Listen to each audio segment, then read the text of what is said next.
Okay, so yesterday, as I covered in my talk, there's some big world issues going on, especially for India. We're looking at climate change, ethics, AI, and the use of metadata. Yeah.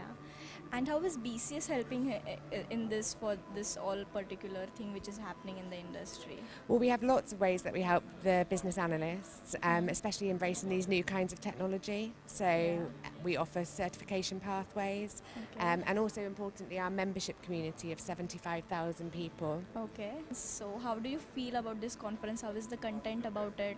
It's been a fantastic conference. We've had so many people come and visit us, and it's so nice to see so many people enthusiastic about progressing their careers in India. Okay. And also, we've had some wonderful help from the staff, like yourself.